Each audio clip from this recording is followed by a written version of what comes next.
Et je pense que l'idée de Layer 2 est très intéressante dans le cas d'AppChain et non pas dans le cas de General Purpose.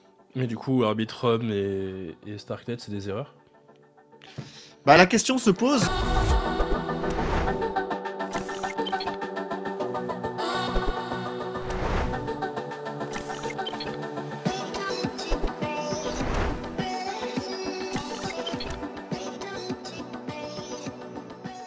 Et cela va nous permettre de passer à la dernière chronique du jour, qui est donc du coup sur les Layer 2. Et on a décidé de faire un état des lieux, d'en discuter un peu librement. On ne s'est pas fixé de précision sur ah, toi tu parles de ça, toi tu parles de ça, donc on va essayer de faire ça de la bonne manière. T'as envie, Gaëtan, de faire une petite mise en contexte de l'état actuel général des Layer 2? Ouais. Et pour ça, Allez. je vais essayer de vous partager mon écran. Hop. En espérant que mon nouveau PC ne m'embête pas trop là-dessus. Vas-y. Hop, est-ce que tu peux partager le mien? Tout à fait. Nickel.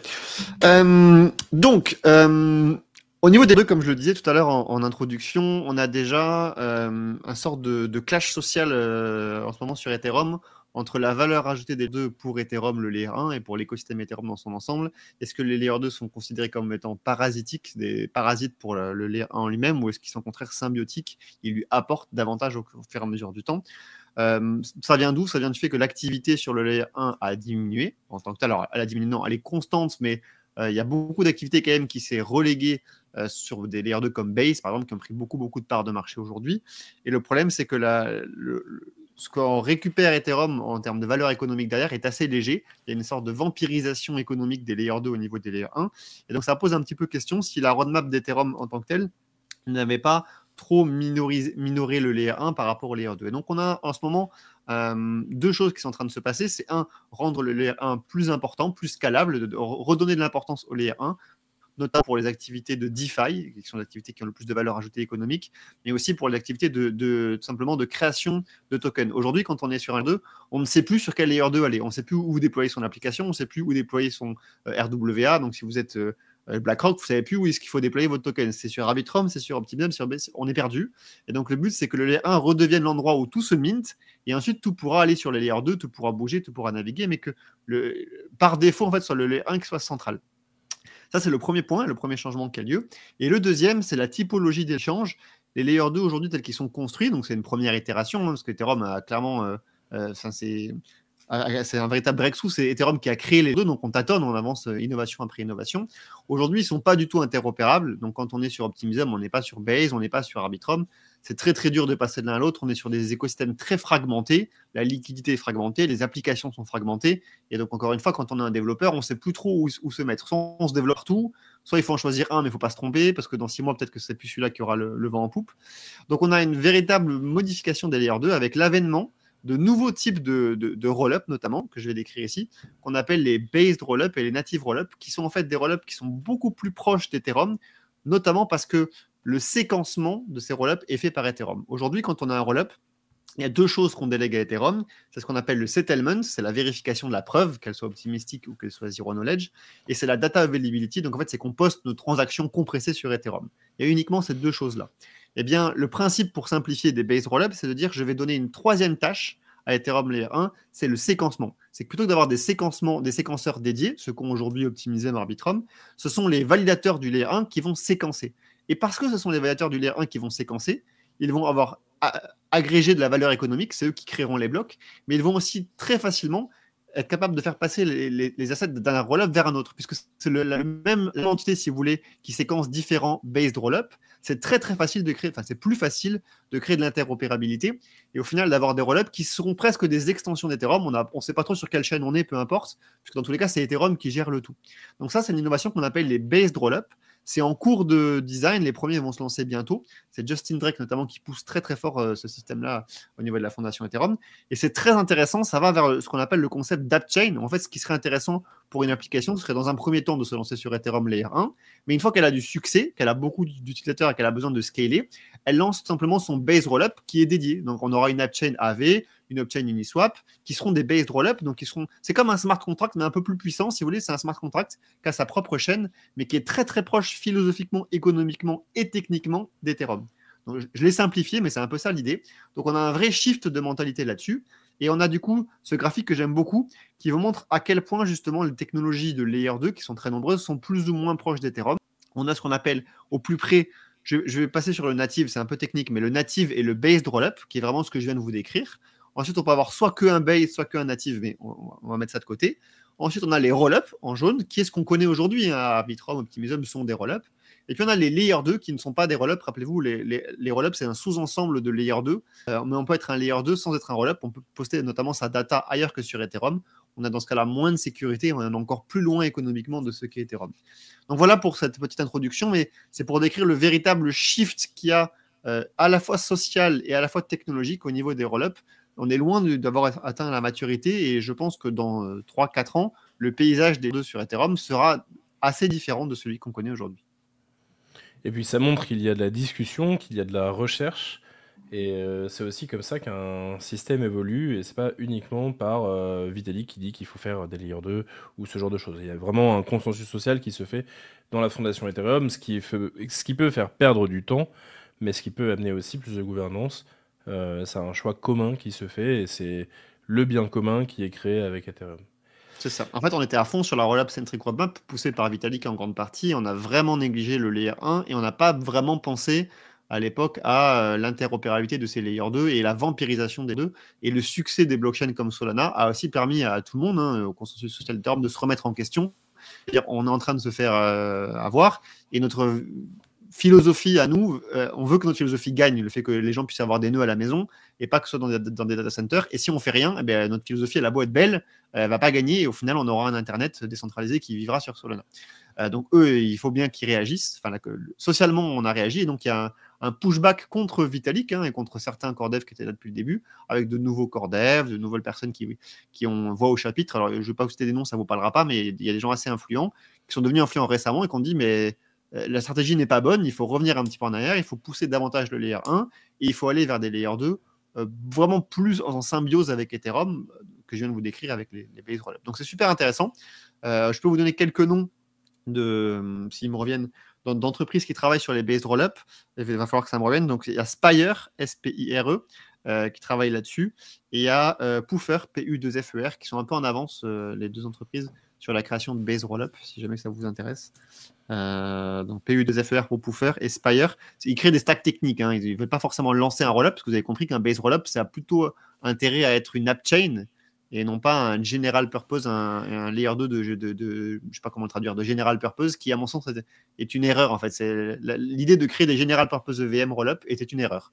Ça vampirise Ethereum et je pense que l'idée du layer 2 est très intéressante dans le cas d'app chain et non pas dans le cas de general purpose.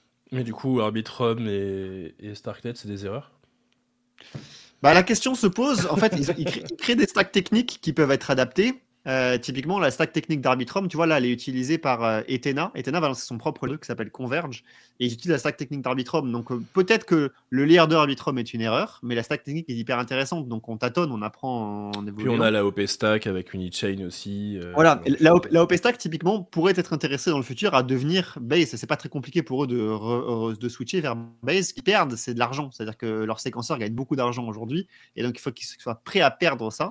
Au profit des proposeurs d'évaluateurs d'Ethereum. Donc il y a aussi un problème d'enjeu économique là-dedans. Donc c'est pas si simple que ça. Après, si socialement les gens refusent l'utilisation d'Optimism parce qu'ils sont pas base, ils n'auront pas le choix. Tu vois. Donc ça va dépendre. C'est difficile de prévoir les mouvements de foule comme ça, les mouvements sociaux dans quelques années. Avant d'aller sur un peu plus précisément certaines L2, on voit Tikalis qui dit passionnant mais pas rassurant sur la valeur du token ETH à court terme. Alors moi j'aurais tendance à plutôt dire l'inverse. Oui. Finalement, jusqu'à présent, les L2 étaient privilégiés au détriment finalement d'un ETH qui était vu comme étant secondaire finalement dans l'impact de l'écosystème.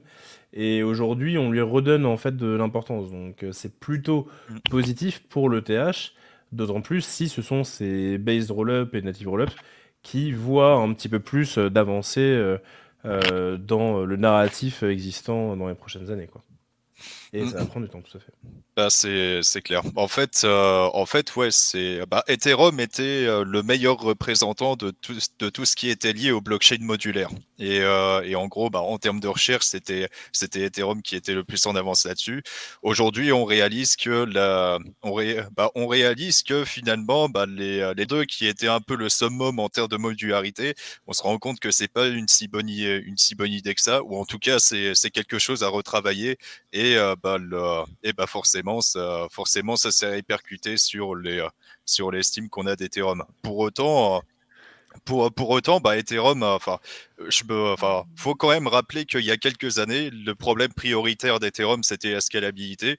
Et aujourd'hui, c'est même si le problème n'est pas totalement résolu, eh bien, il est en voie de résolution. Maintenant que ce problème est en voie de résolution, là, on se questionne sur la prochaine étape à accomplir. Donc, couche finalement, exécution, par exemple. c'est ça. En fait, Ethereum est en train de reproduire la même erreur que Cosmos et que Polkadot à ce stade. C'est-à-dire que Cosmos et Polkadot sont deux blockchains extrêmement modulaires. Donc, c'est par définition des app chains, hein, mais ça ne marchait pas. La preuve, c'est que ça ne marche pas parce qu'on n'a pas un vrai layer 1 avec un state important, avec une valeur économique importante. Et en délaissant le layer 1 au profit des layer 2, on avait exactement une erreur, pas exactement, mais une erreur qui se rapprochait de l'erreur de Cosmos, qui a beaucoup de mal à marcher aujourd'hui, ou de Polkadot, qui n'est quasiment plus utilisé. Je vais mettre des gens à dos en disant ça, mais vous avez compris l'idée. Et donc, Ethereum faisait la même erreur. Et on voit que l'aspect monolithique, à court terme, en tout cas, fonctionne. Et donc, alors que la vision long terme modulaire est la bonne, le chemin vers lequel vous arrivez à cette vision a beaucoup d'importance. Et le délaissement du layer 1 ferait potentiellement perdre Ethereum à court moyen terme. Et une fois que vous avez perdu à court moyen terme, votre vision long terme, elle a beau être bonne, c'est trop tard, vous avez perdu. C'est peut-être Solana qui a pris 95% du gâteau. Et donc, on revient un peu sur le chemin qu'on va suivre est important. Il faut avoir un layer 1 de qualité qui permet au moins de créer des assets, d'avoir de la DeFi de haut niveau, de rassurer de où est-ce qu'on se développe quand on se lance, et ensuite d'avoir de l'aspect modulaire pour tout ce qui est spécifique, un jeu vidéo, un besoin particulier, une app chain particulière. Et je pense que c'est cette vision qui est la bonne. Après, c'est toujours difficile d'anticiper. Hein. Il faut savoir que la vision roi-centrique, elle a été lancée en 2020 en se disant que de toute façon, une blockchain monolithique ne pourra pas subvenir aux 8 milliards d'habitants de cette planète et à tous les PC, smartphones, agents IA qu'il y aura dans le futur. Donc par défaut, c'est forcément la vision modulaire qui est la bonne, mais le chemin vers laquelle vous allez, le chemin que vous utilisez pour aller vers cette vision modulaire est important, et c'est ce chemin qui n'était pas bon jusqu'à ce stade-là, donc le pivot qui est en train d'avoir lieu en ce moment sur Ethereum. Est-ce ce sera un succès? Je ne sais pas, mais en tout cas, c'est un jour, il faudra qu'on parle de l'actualité quand même de Polkadot, parce que certes, Polkadot est un petit peu mort, mais il y a quand même une vraie nouveauté avec Jam pour faire de la computation distribuée. Qui est, techniquement, ils font des choses, mais économiquement et socialement, j'ai pas l'impression qu'il se passe grand-chose. Mais après, j'ai peut-être un biais, hein, je ne sais pas. Il faudrait voir la TVL, l'augmentation de ce qui se passe en termes de transactions. C'est pas si mal que ça. C'est pas si mal. Ok. Ouais, on fera un point. Parce que techniquement, ils sont super intéressants, par contre, Polkadot. Hein, ils sont en avance, même, comme à chaque fois. Hein. Et en effet, il y avait Cocktail 06 qui nous parlait d'Avalanche avec ses layers, son ICM et ainsi de suite. Bah ouais, on s'en rapproche. Le truc, c'est qu'Avalanche a mis du temps aussi à sortir un petit peu de sa première chaîne. Et en effet, c'est Subnet qui voit vraiment le jour avec Avalanche 9000 qui a eu lieu maintenant, il y a de ça 1 ou 2 mois. En fait, c'est aussi une direction qu'ils prennent avec moins de succès en réalité quand même. Ils n'arrivent pas non plus à avoir ce côté une blockchain pour une application avec des transactions natives et ce genre de choses, quoi. Donc ça avance avec le temps. Tac, la valeur vient des applis. Il y a une question importante. Est-ce vraiment important que le coin ait de la valeur? Alors oui et non. En fait, dans une blockchain proof of stake, c'est la valeur du coin qui sécurise partiellement quand même ton réseau. Il n'y a pas que la valeur économique d'une blockchain qui sécurise la blockchain, c'est aussi la décentralisation de ses nœuds, de ses vecteurs, etc. Donc c'est réducteur de dire ça. Mais la blockchain est une innovation crypto-économique. Si ta crypto, ton coin n'a pas de valeur, tu n'as pas de sécurité. Si le bitcoin vaut 0, il n'y a aucun mineur qui va faire du proof of work, et donc ta blockchain est très facile d'attaquer. Et si ton proof of stake qui vaut 0, donc si ton Ether il vaut 0, c'est très facile de faire une attaque économique de la blockchain. Donc oui, c'est important qu'un coin ait de la valeur. Après, juger cette valeur, par contre, c'est une question. Est-ce que tu as besoin d'avoir 100 milliards de dollars de market cap ou 100 trilliards de dollars de market cap? La question se pose. Sans doute que tu n'as pas besoin d'avoir autant de trilliards de dollars pour sécuriser une blockchain. Donc, il faut Dans le cas de la plupart des blockchains sauf Bitcoin, en fait, souvent on les évalue aussi en ce qu'on appelle en DCF, en discrete cash flow. Donc on imagine les cash flows futurs de l'asset pour le pricer. Il n'y a que Bitcoin qui est un peu particulier, qui est un peu un flocon. Ils parlent de snowflake en anglais, où on s'en fout de son cash flow, c'est simplement de l'or digital. C'est vraiment ce qui a été vendu. Ça marche très bien en termes de narrative. Ça peut avoir des problèmes en termes de budget de sécurité. On en a parlé plusieurs fois ici. Mais oui, pour répondre très brièvement, c'est quand même important que le coin ait de la valeur, mais c'est difficile de savoir quelle valeur est suffisante. Et on voulait faire du coup à la base cette chronique parce qu'on a vu pas mal d'actu en fait sur plein de Layer 2. Je vais commencer par une, et ce qui va me permettre de rebondir sur un ou deux petits trucs, et on pourra en parler d'autres. Alors du coup je vais reprendre la main sur l'écran.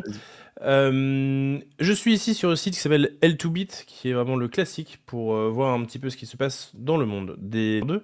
Et du coup, je voulais présenter un petit peu l'état général des Layer 2, comment ça se passe, est-ce que ça a le vent en poupe ou pas. Bon, ça a eu le vent en poupe pendant les 2 dernières années.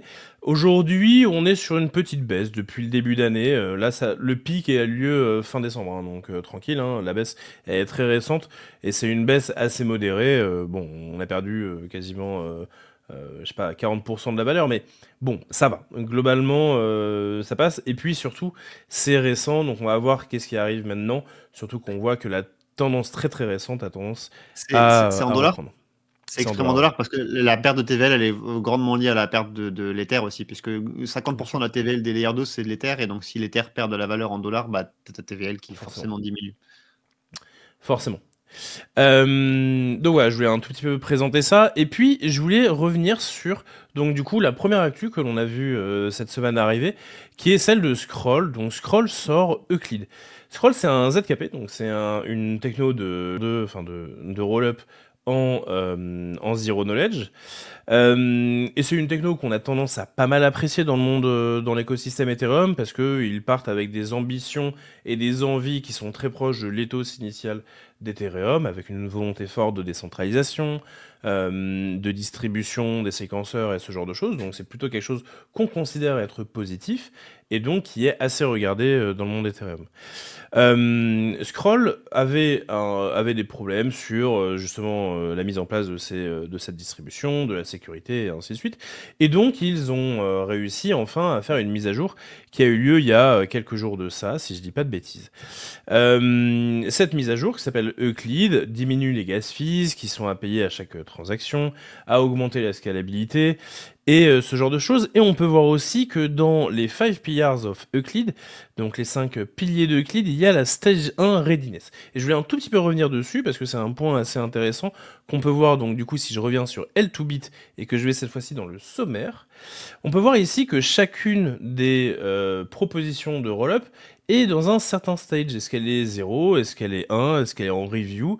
Ou est-ce qu'elle est, comme c'est le cas pour Degate V1, je sais pas ce que c'est la réalité, je connais pas Degate V1, mais ils sont eux en stage 2. Donc voilà, le plus connu en stage 2 et le seul, d'ailleurs, c'était Fuel V1. Il est tout en bas parce qu'il a plus de TVL maintenant, mais oui. Voilà, Fuel V1, c'est le seul roll-up vraiment connu qui est en stage 2. Et si on clique un tout petit peu, donc je voulais juste revenir un tout petit peu sur ce que c'est que les stages, on peut notamment regarder un petit peu ce qui est attendu d'une entreprise, d'un layer 2, pour avoir ces stages, et donc du coup ces marques finalement de confiance que l'on peut avoir dans ces stages. En fait, ces stages vont représenter les capacités en distribution, donc au niveau par exemple des contrats qui lient le L1 et le L2, en termes de distribution de leur logique de séquenceur, et ainsi de suite. En fait, il y a plein de petits éléments qui doivent faire partie, finalement, de la construction du 2, pour finir en étant stage 1, stage 2 ou stage 0 initialement. Donc voilà, si jamais vous avez envie d'avoir par exemple de l'information sur une 2, avoir de l'information sur ses capacités de distribution, je vous invite à cliquer assez rapidement sur la partie stage de chacune d'entre elles, et ce qui va vous permettre d'avoir accès à de l'information. Et finalement, L2Bit devient non pas juste un observateur, mais aussi un auditeur finalement des différentes propositions de L2. Et donc on voit que ce truc-là d'audit, il est extrêmement important, puisque un scroll base sa communication sur le fait qu'ils sont ready à devenir Stage 1. Donc c'est quand même non négligeable. Ça a eu lieu il n'y a pas très longtemps, et ça a eu lieu il y a 2-3 jours, si je dis pas de bêtises. Et donc voilà, donc il y a eu cette mise à jour de Scroll. Je sais qu'il y a eu d'autres mises à jour récentes. Est-ce que Virgile, tu voulais prendre la parole? Ouais, exactement. Il y avait une autre mise à jour qui a été faite la semaine dernière justement concernant Arbitrum. Et cette mise à jour, elle s'appelle Time Boost. Donc en fait, Time Boost, alors en soi, en soi le réseau Arbitrum continue de créer des blocs comme prévu, mais sauf que c'est la manière c'est la manière d'ordonnancer les transactions qui a été complètement changée. Faut savoir une chose en général dans les blockchains, c'est que ce qui se passe, c'est que généralement dans une blockchain, c'est premier arrivé, premier servi. En général, c'est le plus offrant, c'est celui qui paye le plus en crypto-monnaie, qui est placé en priorité sur les listes, enfin sur les mempools, c'est-à-dire les listes d'attente pour pouvoir placer des transactions dans les prochains blocs. Mais sauf que là, le système d'Arbitrum est assez nouveau puisque ils ont inclus un nouveau système qui s'appelle Time Boost et c'est surtout les chercheurs de blocs qui vont se faire une compétition pour avoir une file d'attente prioritaire. Ou en gros, sur Arbitrum, il y aura deux files d'attente distinctes. Il y aura une file d'attente où les temps de bloc vont être à 450 millisecondes et une deuxième file d'attente où le temps de bloc sera à seulement 250 millisecondes. Et les chercheurs de blocs, les chercheurs de blocs, ils vont chercher à avoir la file prioritaire à chaque fois. Et la façon dont ils vont l'avoir, c'est qu'ils vont mettre aux enchères, enfin, toutes les minutes, il va y avoir des mises aux enchères pour pouvoir accéder à cette file prioritaire. Et les chercheurs de blocs, ils vont devoir être, enfin, payés pour pouvoir y accéder. Et ensuite, une fois que les enchères est terminées, eh bien c'est le deuxième plus offrant qui peut y avoir accès. Et à partir de là, le chercheur de blocs, il peut proposer à ses utilisateurs de pouvoir valider ces blocs plus vite. Et ce qui est en train de se passer, c'est que on commence déjà à avoir des revenus. C'est-à-dire que grâce à ce mécanisme de time boost, donc c'est cette nouvelle façon d'organiser les transactions, eh bien ça génère déjà des revenus qui sont assez conséquents. On peut voir que là, rien que toutes les heures sur Dune, on peut voir un accès aux revenus que ça génère, et ils sont directement distribués à la DAO. Donc voilà, c'est quelque chose, c'est un procédé assez nouveau. Donc à voir sur le long terme si c'est un modèle plus fiable que le modèle premier arrivé, premier servi et qu'on a l'habitude de voir. Mais voilà, c'est cette nouvelle, il y a cette nouvelle façon d'organiser les transactions. Ça fait plaisir de voir que on peut faire beaucoup de recherches vis-à-vis de ce domaine-là. Et Arbitrum a toujours fait partie des pionniers dans ce genre-là. Et je trouve que ça méritait le coup d'être partagé. Ouais, tout à fait. Évidemment, il y a plein d'autres news dans le monde de L2. Je sais qu'on s'était noté notamment l'existence de Surge, qui est un based roll-up créé par Nethermind. Donc du coup une équipe de core dev, une équipe de développement de clients blockchain qui s'est mis aussi à développer donc du coup sa propre blockchain. Mais bon, c'est une news un petit peu techos, on va éviter d'aller trop loin dessus. Ça va avec les base roll-up de tout à l'heure, hein, quand j'ai parlé de Spire et de Puffer, voilà, Surge de Nethermind, c'est pareil, c'est une stack technique de base roll-up qui est en cours de création. Ça a vraiment le vent en poupe, hein, techniquement parlant, mais c'est un peu réservé aux initiés qui s'intéressent à la technique, évidemment. Et si vous êtes perdu avec tout ce qu'est un roll-up, un L2, etc., pour tous ceux qui ont fait le cours Consulting Blockchain, vous avez le dernier module qui est décrit en long, en large et en travers. Et si jamais vous êtes intéressé pour comprendre comment ça fonctionne, n'hésitez pas aussi à nous rejoindre en Consulting Blockchain, hein, parce qu'il y a tout un module entier qui explique comment fonctionne un layer 2 de manière un peu plus simple, avec toutes les bases qui nous manquent là en l'espace d'un quart d'heure en chronique.